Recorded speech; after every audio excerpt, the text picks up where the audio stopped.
Magandang araw po sa bawat isa sa ating mga kababayang Pilipino sa Pilipinas at sa bawat dako ng daigdig. Ito po ang Montage Live Talk at ako po si Jerry Nono. Ninais ko lamang pong gawin ang maikling usapin ito dahil sa mga tanong at mga question na dumating po sa akin tungo sa hinaharap ng ating bansang Pilipinas. Mga haganapang nangyayari sa loob at labas ng bansa na lumilika ng maraming kaisipan, kagulumihanan, pagkatakot, kawalan ng pag-asa, at kawalan ng sigla upang lumaban sa buhay. Dahil sa mga samot-saring napapakinggan sa mainstream media, social media na usapin, hindi po natin malaman kung sino ang makatotohanang may hawak na tibay ng ebidensya na ang kanilang binabahagi ay makatotohanan. Kaya po ito ay lumilika ng maraming pagkabog sa dibdib ng marami. Ayaw man nila pakinggan, ngunit sa bawat pagbukas ng kanilang mga cellphone at TV, yun po ang kanilang mga napapakinggan. At sa kadahilan ng yun ay nagtatanong po sila, ano ang magiging kinabukasan ng ating bansa, ng kanilang mga anak at anak ng kanilang mga anak. Tayo po ay nasa kalalagayan dahil sa hindi po natin pinangatawan ang ipinagkaloob na biyaya sa bansang ito at sa bawat isang Pilipino. Alam po ba ninyo na ang bansang ito ay sobrang pinagpala ng Diyos maging sa kabundukan, karagatan, at kabukiran. At hindi lamang po yun, tayo ay pinagkalooban ng Diyos sa kakayanang magsalita. Maging sa ibang banyagang lingwahe, ang ating pong dila ay merong katatasan upang bigkasin ang banyagang pananalita. Labo niyo, may kausap ako isang bata at siya ho ay 8 taong gulang lamang.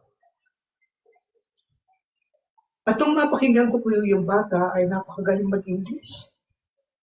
Mahusay magsalita, malinaw, at maayos. At magaling po siya sa mga kapital ng mga bansa. Tinanong mo po isa-isa.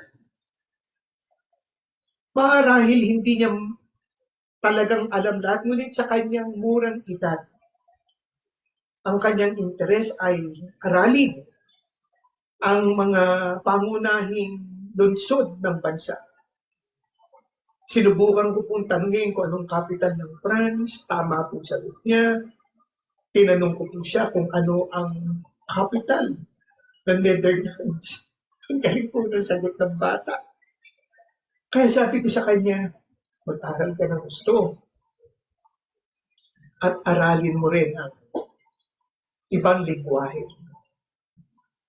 Kung kakayanin mo 2, 3, hanggang 4 na lingwahe, ay magiging karagdagan para sa iyong kinabukasan. So kung winika ko sa kanya, always remember, language is a bridge to success, a bridge to the future. Kaya po sabi ko, makinig ka ng gusto sa magagandang panoorin. At yun po ang nais ng bata.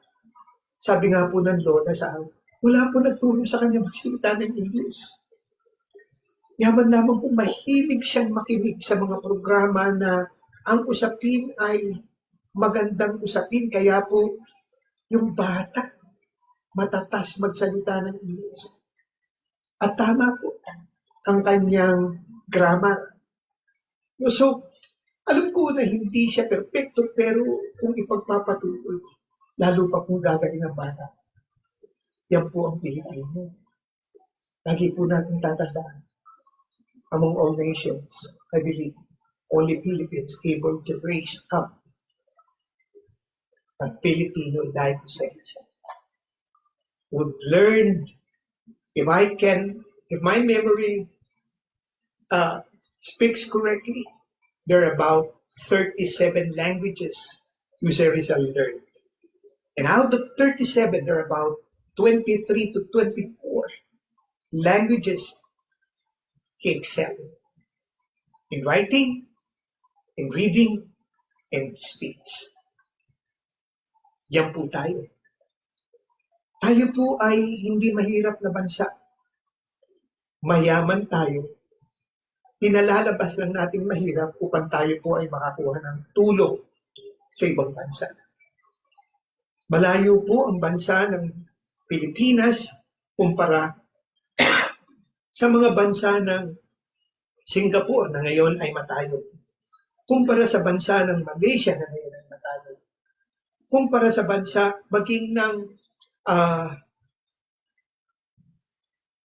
Hong Kong na ngayon ay matayo. Kanina po ay nakikinig lamang ako sa isang usapin. Sabi ko, grabe, ba't ganito ang usapin natin? Walang patutunguhan. Batuhan ng samut-saring, ikasisira, ikatutumba ng bawat isa. Yung po tayo, tinitignan natin ang kamalian ng isa at yun ang pag-uusapan natin. Tayo po ay may sarili ring kamalian. Paano kung ang kamalian po natin ang pinag-uusapan? Ano po ang ating mararamdaman? Dapat ang pag-usapan po natin mga bagay nagbibigay sigla sa ating kaisipan. Sipin ninyo, ang Bahrain ay kinikilala ngayong isang matayog na bansa sa gitnang silangan. Na ang Bahrain po ay napakaliit, only about 780 square kilometers with 1.7 inhabitants. Pero tingnan ninyo, siya ang namamayagpag sa gitnang silangan. Of course, andyan ang UAE, andyan ang Qatar. Just to mention, she's doing great. Singapore. Ang Singapore po ay tinging malaki, ngunit maliit lang dahil ang Singapore po ay 719 square kilometers, which is only 5.7 million in population. Ito po, baka hindi niyo kilala itong bansang ito na magugulat po kayo. Ang bansang ito ay nasa bahagi ng Southwestern Pacific, Vanuatu. Vanuatu po ay dating pinangasigwaan ng Paranse at ng United Kingdom. At ngayon siya ay naging independyente, Republic of Vanuatu. Ang liit na bansa po, namamayagpag sa turismo. At isa pa po, sobrang liit that there is only about 289 square kilometers. Maldives. Kinikilala ngayon isang tourism spot. Napakaliit po ng kanilang populasyon. 300,000 in population. Ngayon po ay pinagkakaguluhan ng turista. Ang bansang Pilipinas, sobra po dami nating ikayayaman. Una, tigit sa lahat, marunong tayong magsalita. Pangalawa, tayo po ay merong wangis na malambot tignan, kagiliw-giliw tignan, kumpara sa ibang karatig Asya po natin. Medyo nalibot ko na po ang maraming bansa at hindi dahil sa ako ay isang Pilipino, ngunit kita po talaga na malambot ang mukha ng Pilipino. Kaya po, nalilihis lamang tayo ng pagtayo. Maging ang mga politician po ay hindi nila dapat kwentuhan at pangakuan ang mga tao, ang kanilang constituents ng mapanlinglang na pangako. Kundi bigay nilang isang pangako na kaya nilang ilatag, isakatuparan, ipagpatuloy at pangalagaan ang mga pangako. At hindi nila magiging problema ang pangangampanya kasi ang pangangampanya po ay simula sa pagtayo mo bilang isang halal na tagapangasiwa at lingkod ng bansang Pilipinas. Kung gagawin mo ang trabaho yun, nangangampanya ka sa pamamagitan ng iyong gawa. Kaya ang pagboto po ay pinag-aaralan. Masusing pinag-aaralan sino sa mga politicians ang makatotohanang ginampanan ang kanilang mga pangako.